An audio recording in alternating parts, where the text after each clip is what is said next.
Mga bossing, magandang araw ulit sa inyo. Okay, mga boss, meron tayong ginagawa dito, dalawa. Isang Avanza mga bossing at saka isang L300. Okay, unahin natin tong ating Avanza kung anong naging problema ng ating Avanza. Okay, dumating sa atin yung Avanza natin last week yun. Parang yun na natatandaan ko. Ang naging problema niya, nag-go on off yung compressor. So medyo tumaas ang temperatura, kaya yung kanyang compressor nag-high pressure. May problema siya sa pan. Nagpalit tayo ng panibagong pan mga bossing. Pero ang history nito mga boss, sabi ng ating kliyente, nagpalinis siya at nagpapalit siya ng evaporator pero hindi nagdagdag ng langis. Okay, so hindi nagdagdag ng langis, yung compressor medyo natuyuan na. Tapos sinamahan pa mga bossing nung tumigil na pan, or hindi naman siya tumigil eksakto. Mahina na yung pan dahil yung commutator ng pan natin at saka yung ating carbon medyo paubos na. So, anong nangyari? Nagkaroon ng mataas na temperatura, nag-on off yung ating compressor. Pinalitan natin ng pan. Gumana. Mga after 1 week mga bossing, bumalik daw yung pagganon ng makina niya. Yung pala, stock up na yung ating compressor. So, sa madalit sabi, nagkaroon ng issue yung ating compressor dahil natuyuan ng langis. At ang compressor niya ito mga bossing. Sayang. Pero sana kung halimbawang naging tama, ayan na umikot mga boss. Kung naging tama lang sana yung pagdagdag nung langis dati, no, hindi sana magkakaroon ng pag-stack up tong ating compressor. Pero wala tayong magagawa dahil nangyari na yun. Pangalawa dun mga bossing, ang problema nung nag-stack up, syempre black oil, kasi parang may umingay muna saka siya nag-stack up. Ang masama dun mga bossing, kung nag-stack up dahil meron siyang mga ribaba sa loob. Itong ating condenser nag-black oil na nga. Marami ng ribaba yung nandun sa loob ng ating condenser.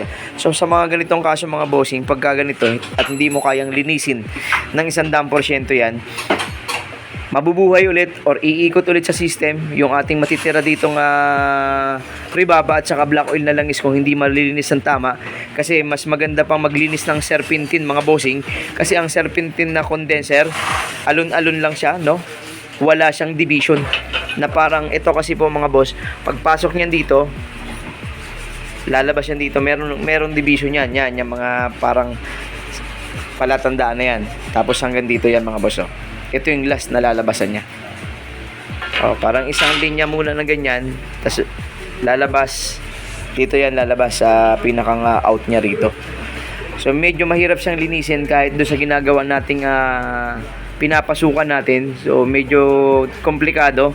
So pagka ganun kasi, baka masira lang ulit yung compressor natin, sayang. Kaya nag-advise tayo, magpalit na rin ng panibagong condenser mga bossing. Ayan na yung condenser niya. At ito na yung compressor natin. Okay, pinapalitan ko rin ng langis yung compressor natin dahil kahit na bago yan, lalo na kung hindi naman siya legit mga bossing, hindi ka sigurado kung anong langis meron sa kanya. Kaya pinapalitan natin ng panibagong langis para alam natin kung gaano karami rin yung sukat at kung compatible ba dun sa ating freon o refrigerant na ginagamit mga bossing, no? Kaya yun ang trabahong gagawin natin dito sa ating Avanza 2016 na ata ito mga bossing o 17. Okay, yung atin ng mga L300 mga bossing sa likod, ito naman yung compressor niya. Ang nangyari naman sa kanyang compressor mga bossing, yun pa rin yung mga nagiging scenario ng ating mga compressor. Yung pinakang bearing natin doon sa ating harap, yung guide bearing natin, nagkadurog-durog na. May electric pan, baka ayan na mga bossing. Ito yung outside ng bearing. Wala na, nadurog na yung kanyang bulitas. Kaya yun yung ginagawa natin doon sa ating L300. Andun yung may-ari, kausapin natin. Okay mga bossing, ito yung ating L300 na FB, no? At andito si Sir Teddy Buhawi, mga bossing, parang si Boss Buhawi ng ating kakilala, no? Ayan, shoutout kay Boss Teddy. Yan, no? Mga bossing, yung kay Boss Teddy na compressor, ang naging issue niya, may punot dulo pa rin naman ng problema ng ating aircon mga bossing, kagaya ng pagkasira ng ating compressor, no? Bigyan ko kayo ng konting sample mga bossing. Nawala na pala, tinanggal na. Yung condenser natin kasi mga bossing, yan, eto, advice natin to, lagi-lagi natin sinasabi to sa ating mga kliyente at saka sa mga video, no? Nagiging problema nito, yung pinakang ibabaw nito, dahil ang blower, ang aux pan natin, pababa ang suction mga bossing. Okay, pababa ang lapat niya, bagsak niyan, yung lahat ng dumi na mga mahihigop ng ating aux pan, nandito sa ibabaw. Ayan, bigyan ko kayo ng konting natanggal na namin iba oh. Ayan mga boss nandun yan lahat. Ngayon, ang naging problema ng ating compressor, tumaas ang temperatura ng high side. Kaya nangyari doon, yung compressor mas uminit ng todo, yung bearing natin natuyuan ng grasa. Ang sakit ng ating mga bearing na yun, talaga namang saglit lang ang buhay. Ang dami natin, tingnan natin kung makakuha natin ng ilaw yung nasa taas. Paano ba? Tingnan natin, kasi nilagyan natin ng ilaw yung ating condenser. Ay mga boss, yung iba niya natanggal na natin, no? Dalawa yan mga bossing, itong nandito sa atin na to, nasa likod ng ating passenger side at saka isa sa driver side. So meron yan doon ng condenser, tingnan nyo yung dumi sa loob. Yan ang mga nagiging punot dulo ng ating pagkasira din ng compressor. Kasi nagkakaroon ng mataas na temperatura, mag-high pressure. Kaya ang advice namin mga bossing sa ganito, magpa-check kayo lagi ng condenser or mag-maintain kayo ng linis. Para at least yung ating compressor hindi masyadong mahirapan. Sa mga FP kadalasan yan, lalo na sa mga pampasada natin mga boss, no? Okay, yun lang. So, tingnan natin mamaya to kung makukuha natin lahat ng reading. Pero ito, walang ibang gagalawin sa ating L300, kundi yung repair lang ng compressor, no? Mga boss, ito yung ating piyesa ng ating compressor ng L300. Ang medyo may konting tama dito na nakita natin, itong pinakang ating shafting, no? So nagkaroon to ng tama dahil yung pinakang bearing natin na guide na nandito nakalagay mga bossing. So nagkaroon ng wiggle, syempre wala na sa balance ang ikot, kaya nagkaroon ng problema tong ating shafting na to. So dito wala na tayong magagawa, wala tayong mga piyesa kasi neto para palitan natin tong may tama. At pag may tama ito mga bossing, yung pinakang thrust bearing na nandoon sa ating loob ng compressor, may tama na rin yun. Hindi pa pwedeng ito lang magkakatama, no? Kaya sama-sama na sila may tama. Ay mga bossing, so yun lang naman ang magagawa lang natin sa ngayon dito sa ating compressor para magamit pa, no? Palitan lang ng panibagong bearing, oil seal, o-ring. So yan na yung ginagawa natin dito. Ito yung langis mga bossing na nakuha natin sa ating bagong compressor. Ito yung ilalagay natin, no? So kaya ko siya pinapalitan mga boss dahil hindi ko alam kung anong langis meron to or kung anong brand na langis yung gamit niya. Mga bossing, dito sa ating gamit na M-Karate, ang gusto ko lang dito, may mga lapot to sa kalabnaw, depende yan sa inyo, no? Sana ba yung isa? Tingnan natin. Puro 100 Ito kasi mga bossing RL 100. So medyo mas malapot to kumpara sa 68. So pagka medyo matamlay-tamlay ang compressor, kahit hindi naman matamlay ang compressor, medyo malapot na yung nilalagay natin sa kanya para at least medyo mas maka-compress pa na maganda. Pero kahit bago mga bossing, talagang pinapalitan ko yan ng langis. Yun lang, i-share lang namin sa inyo yung mga procedure na ginagawa natin dito. Kasi hindi tayo naniniwala na lahat ng bago ay ayos, no? Lalo na kung mga replacement din lang naman. So kaya hanggat maaari, ma-double check na. Okay?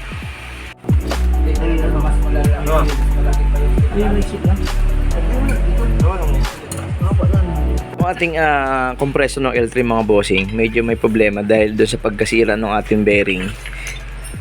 Medyo kinayod din niya yung pinakang lagayan ng ating oil seal. So ngayon may sumisingaw dito sa oil seal natin, no? Ang medyo maganda lang naman sa atin dahil may mga ganito tayo dito na napagpalitan, kaya ngayon sinasabi ko mga bossing sa inyo, pag halimbawang may lumabas na ads dyan sa inyong pinapanood, wag nyo skip.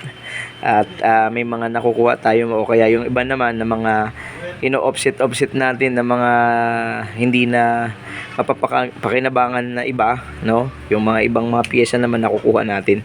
Kaya minsan sinusolian na lang natin kahit paano sa ating kliyente, or yung mga naiiwan sa atin, yan na yun, mga napapakinabangan natin yan. At kagaya nito, kumbaga palit na yung buong housing nito, so meron tayo dyan, pero bibigay na lang muna natin sa ating kliyente yun, no? Kasi may tama rin nga ito tingnan na lang natin mamaya kung good pa yung ating nanditong ulo, no? Tsaka yung ating katul na nasa gitna. O yun lang. O kaya malaking bagay yung mga hindi nyo pag-skip ng ad sa atin dahil may mga natutulungan tayong iba, no? So ito, kagaya nito mga bossing. Halimbawa, ito pinapadala natin to sa ating mga kliyente at pinapatabi natin. Ano magagamit dito? Itong pulley. Hindi, itong pulley, baka sabihin natin, sige, pasira na yan. Yung shafting. Okay? Yung pinakang ulo nito na walang tama pa. Yung iba naman kasi, pag nag-stack up ang ating pulley assembly, kinakain niya yung lagayan niya ng bearing. So, yung aluminum na shafting doon, kakainin niya. So, pagka sira na yun, magwiwigil na yung pulley. So, dahil ito'y ayos pa, pwedeng mapakinabangan to. Kaya wag nyo ipapakilo yung mga ganito. Kung nagpapalit kayo at dinala nyo yung pyesa, yung mga pinagpalitan, itabi nyo lang, no? Itabi nyo lang para at least malay mo mapakinabangan, may bumigay dun sa inyong compressor, mapakinabangan ng mapagkahuyan ba, no? O kaya halimbawang ito naman, pag halimbawang iniwan nila yan, ganun naman ang ginagawa natin, no? Hindi naman natin sinisingil sa iba yan pag talagang wala tayong puhunan, mga boss, no? Kung wala naman tayong puhunan at kaysa naman ipakilo, no, ng per kilo na 45 per kilo lang ang aluminum, bakit hindi natin tanggalin yung mapapakinabangan para maibigay natin sa iba, no? O yan. O kaya pag may pinagpalitan kayo, wag nyo itapon, wag nyo pakilo. Itabi nyo lang at tago nyo para kung sakaling may problema yung mga itong kagaya ng pinalit natin itong bago na to. O halimbawang bumigay yung pinakang pulley o yung shafting, o hindi may papakinabangan tayo, no? Mga boss, okay na yung ating L300. Nagbabacuum na lang tayo. Maglulod na tayo ng freon dito. So nakakabit na yung compressor natin. O yun lang naman ang ginalaw natin sa ating compressor. Hindi na natin ginalaw yung ibang system, no? Dahil dun nga lang sa ating pinakang shafting may problema at dun sa ating oil seal bearing. Okay, so papalinis na lang natin yung ating condenser niya mamaya. Yan, yung isa dito, yung isa sa kabila, mga bossing. Okay, lilinisin natin yung mamaya. Okay mga bossing, nagload na tayo ng freon. Meron tayong reading 40 tapos 175. So yung ating pinakang likod ng compressor, dahil nga meron siyang high pressure na naramdaman dati, yun na yung nagiging problema ng ating mga compressor, no?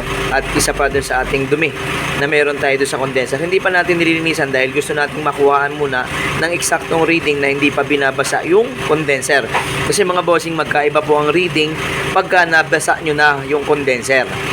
Kasi mas lalamig na yung temperatura ng condenser. So mahihirapan na kayo makakuha ng eksaktong reading or yung makatotohanang reading.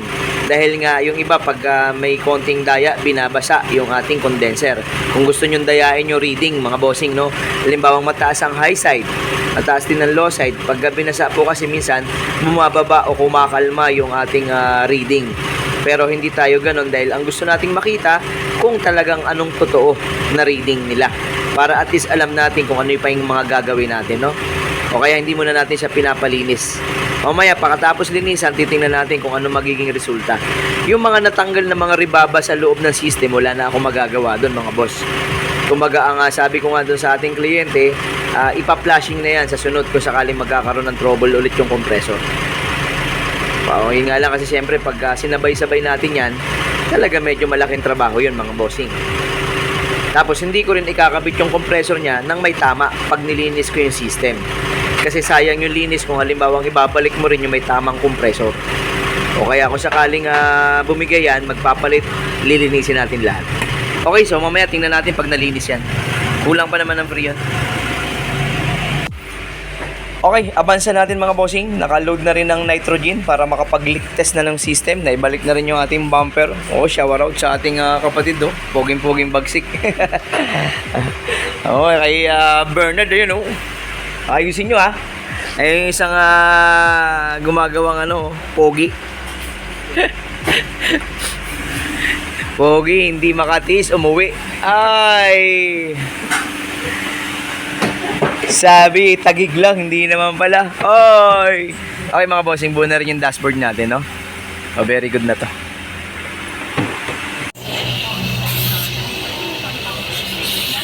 Lipat ka rito sa kabila mamaya.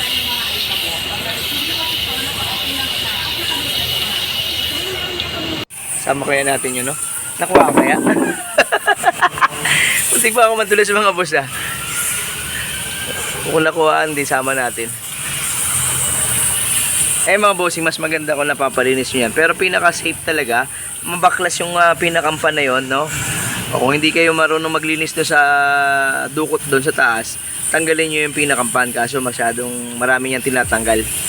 O, kaya dapat doon sa marunong na magbaklas yan. Doon nyo napalinis, no?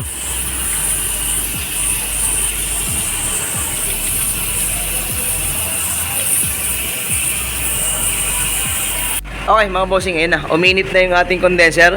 Yung ating 100 kanina, nasa 150 na lampas, no? So nakaramdam na yung condenser natin na tuyo na yung ating tubig na nandun. Yung ating low side, wala sa 40, pero may konting galaw talaga, no? Okay, tas na syempre, nakabilad pa rin naman. Binilad na rin natin sa araw. Nilabas na niya. Kaso, yung ating ulo, mga bossing, medyo cover pa ng konti. Andyan yung araw natin. Pero mainit sa labas.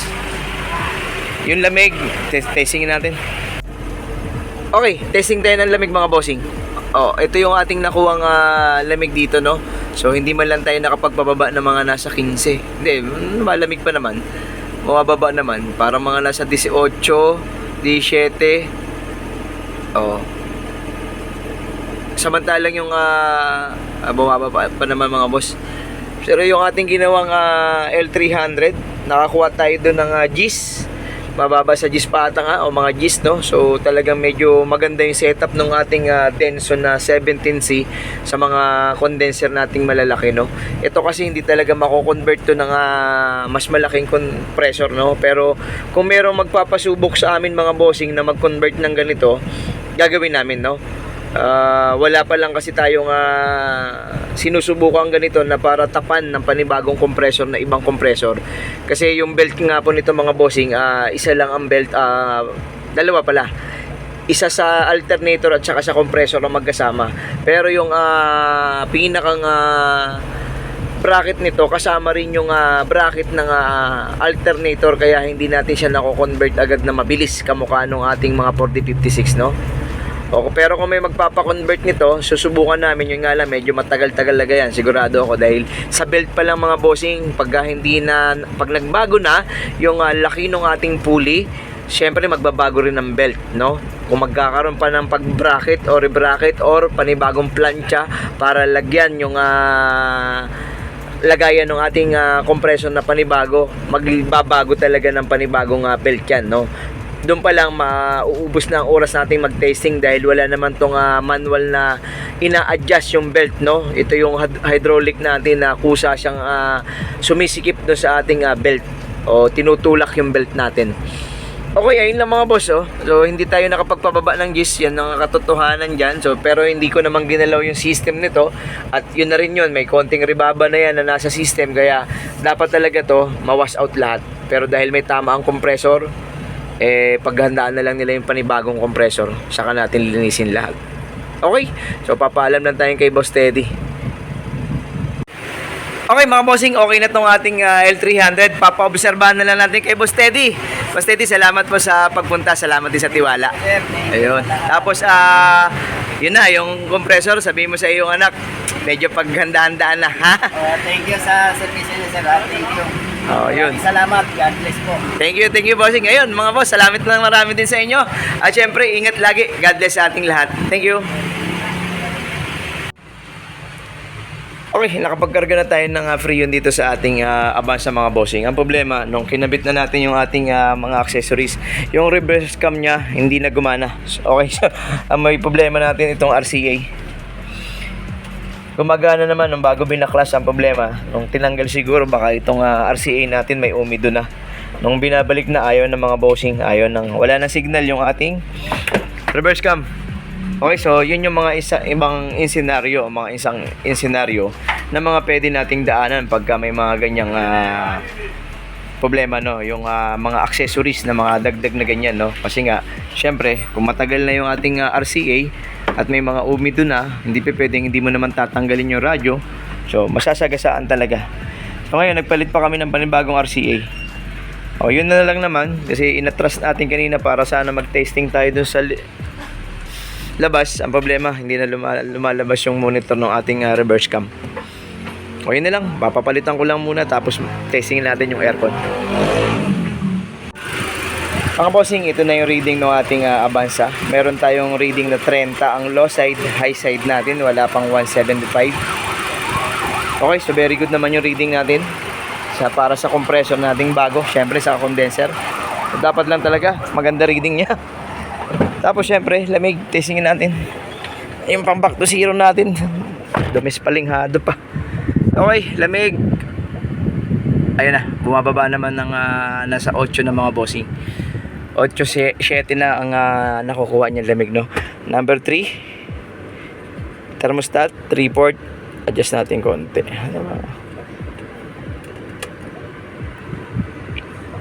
Okay, so eto lang naman na nangyayari doon sa kanyang compressor. Kaya mga bossing, pag nagpalit kayo ng evaporator, kailangan mag-additional kayo ng langis. Hanggat maaari, doon nyo i-inject sa compressor. Kasi ang nangyayari, natutuyuan ng langis yung compressor natin, kaya nagkakaroon ng problema. So pag natuyuan yung piston sa kayong bore, syempre, sasabit yun. O kaya ang nangyari sa kanya, sumobra ng init, lalong natuyo yung langis, nag-stack up yung compressor. Okay, yun lang. Yun lang naman ang gusto naming i-advise dito sa ating video na to.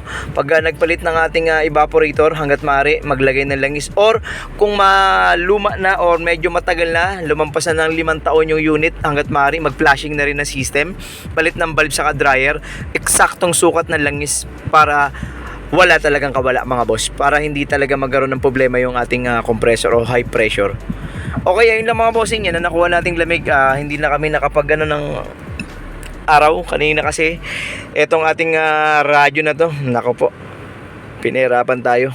Kumbaga dapat kanina pa tapos dun sa ating reverse cam, nayari pa yung ating RCA, no? So hindi naman natin kasalanan yung mga bossing, no? Kaya okay lang naman, at least naibalik na rin natin at nagawa natin. Pinalitan lang natin ng RCA na panibago. Okay, ayun lang mga bossing, salamat ulit sa inyo at tingnan natin kung makakapagpaalam dahil sa ating kliyente.